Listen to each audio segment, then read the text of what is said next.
Galates, voilà. C'est un bon livre. Bon, tout est bon, mais on acclame le Seigneur pour la famille Samuel. Après la famille Samuel, la famille Bethsalel, c'est ça, non? Ok. Bon, le livre de Galates, on vous écoute. Alléluia. La famille Samuel. Alors, la famille Samuel, nous sommes plusieurs personnes. Ce matin, nous sommes représentés par moi-même et le frère Yves. Le livre qui est soumis à notre étude, c'est le livre des Galates. C'est ça.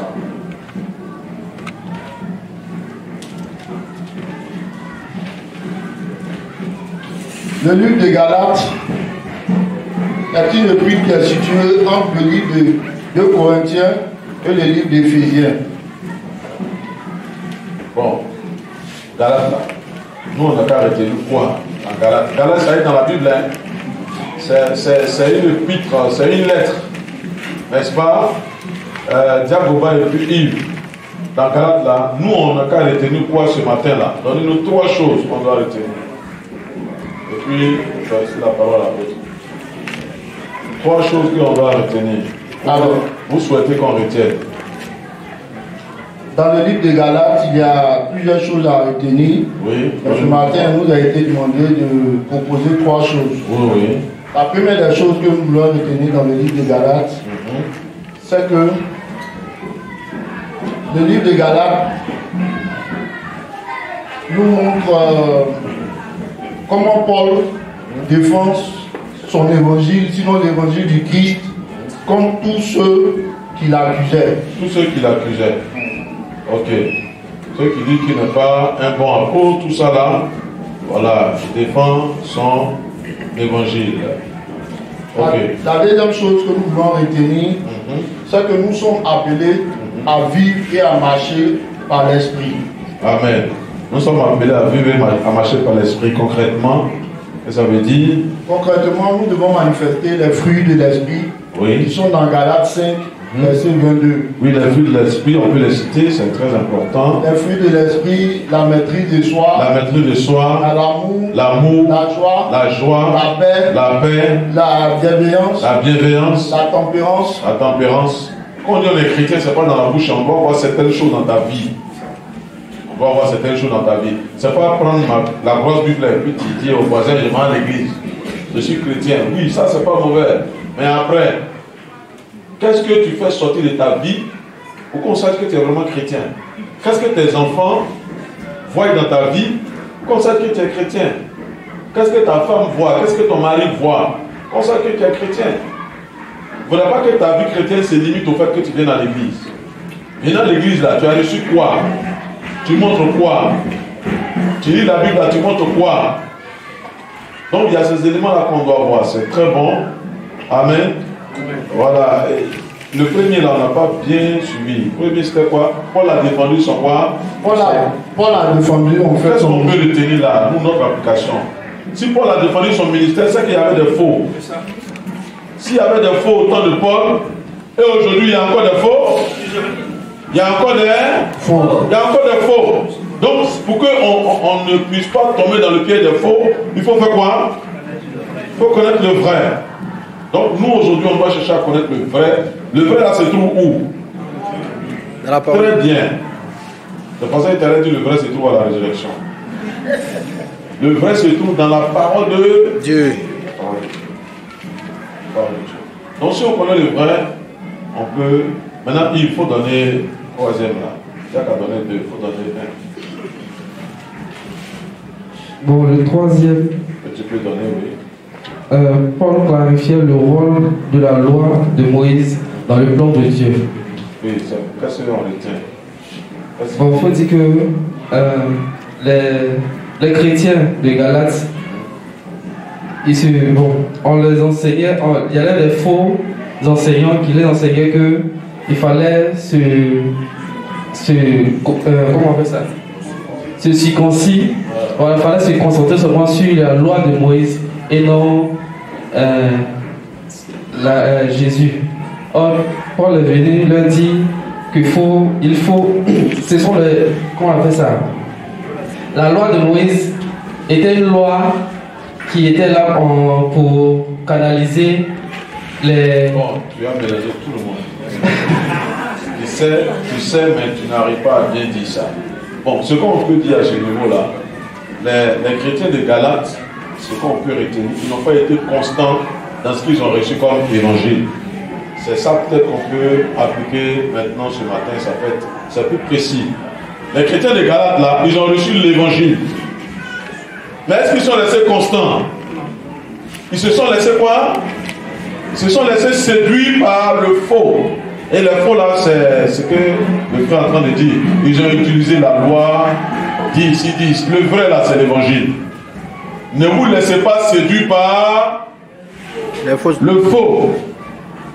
Excusez-moi. Quand vous avez reçu la parole de Dieu là, ne vous laissez pas séduire par le faux. Où que vous soyez, que ce soit sur Facebook, que ce soit, je ne sais pas où, vous êtes en train de passer, que ce soit au travail, ne vous laissez pas séduire par le faux, même si ça produit des miracles. La Bible dit que le diable a produit aussi des miracles. Il va se déguiser en quoi? En ange de lumière. Au point où dans le dernier temps, il va séduire qui? Même des élus séduits. Et ici, les chrétiens de Galates ont été séduits. Ne vous laissez pas séduire. Ne vous laissez pas séduire. Quand on regarde sur les Facebook, il y a des gens même qui vont jusqu'à dire, c'est vraiment, ça fait pitié. Gédéon là, il lit un passage et puis il impose une interprétation. Hein? Où il est dit que si quelqu'un a séduit une fille vierge, et puis il a couché avec elle, qui l'a mariée? Est-ce que vous comprenez? Il a dit bien, si quelqu'un a séduit une fille vierge, qu'il a couché avec elle, qu'il fasse quoi? Qu'il la marie. Partant de ça là, lui dit pour marier maintenant une fille, il faut coucher d'abord avec elle. Est-ce que c'est ce que ça veut dire? Non. Quand on met si là, ça veut dire que c'est pas normal.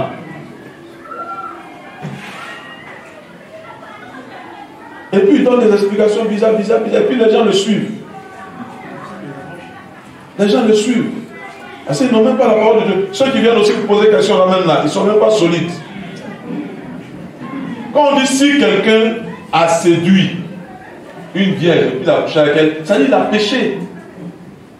Maintenant, comme il a péché et puis il a déshonoré la fille là, la laisser, ce serait encore la déshonorer davantage. Donc ça s'impose à lui. Il ne peut pas la laisser pour aller prendre notre femme, on lui impose ça. Mais ça ne veut pas dire que c'est la voie normale. C'est comme quand on dit quand quelqu'un a tué, il y a dans les vues de refuge. S'il a tué quelqu'un, on peut aussi le tuer dans l'Ancien Testament. Mais s'il a tué qui n'a pas fait exprès, s'il a couru jusqu'à l'arrivée dans une vue de refuge, on le laisse. Et ça veut dire que tuer l'a autorisé maintenant. Ça veut pas dire que tu es autorisé. Donc lisons notre Bible. Et puis cherchons à être enseignés. Ça va nous protéger contre les faux. Parce que c'est les fous là qui sont venus séduire les gens de Galates. Et quand vous séduisez au début là, ça semble simple. Mais après, ils envoient les gens très loin. Ils vont les dépouiller de beaucoup de choses. Donc, ce qui ressort premièrement dans ce livre de Galates, ça veut dire qu'on doit être enraciné dans la parole de Dieu et ne pas se laisser séduire. Amen. Alléluia. Amen. On doit être capable de réfuter ce qui est faux. Comme Paul a réfuté ce qui est faux parce qu'il savait qu'il avait le vrai. Alléluia. Amen. Et puis Jacques m'a donné un autre encore. Le fruit de l'esprit. Ayons le fruit de l'esprit. Moi je suis comme ça. Moi là c'est comme ça que je suis. Moi mon affaire ne reste pas à l'étranger. Moi je suis tel ethnie. Chez nous là c'est comme ça on est. Chez toi c'est où? Tu n'es pas comme ça, tu es devenu comme ça. Et si tu l'étais, c'est faux, c'est pas bon. Viens dans la Bible. Pour ressembler à qui? Jésus. À Jésus. Merci, on acclame le Seigneur. Voilà, il donne une chance. Voilà. Une question? Voilà, pose invité. Merci bien.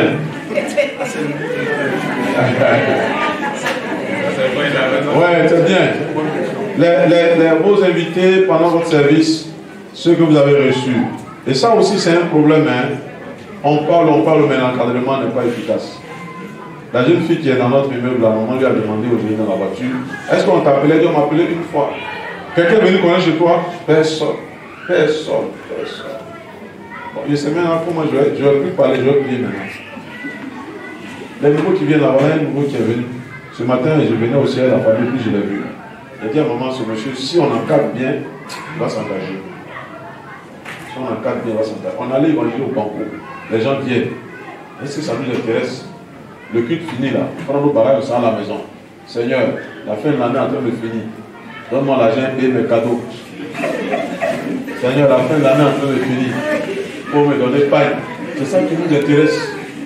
Mais ce qui touche le cœur de Dieu là, les âmes là, ça ne dit pas grand chose. Mais on va manger quoi même fin d'année là? Tu vas nous donner quoi? C'est poulet ou bien c'est mouton à manger? Mon travail là. Tout ça c'est pas mauvais. Mais la priorité ça doit être quoi? Les âmes. Mon frère, quelqu'un connaît chez toi?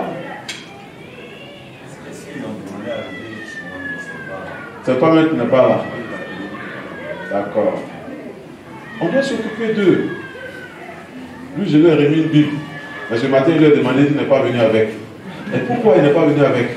On doit les prendre, faire des classes CP1, les enseigner pour voir est-ce qu'ils comprennent, est-ce qu'ils s'engagent, faire leur culte pour voir s'il y a des esprits, parce qu'il y en a qui viennent. S'il y a des esprits, ça peut les attirer, faire les délivrances. Mais, on est là.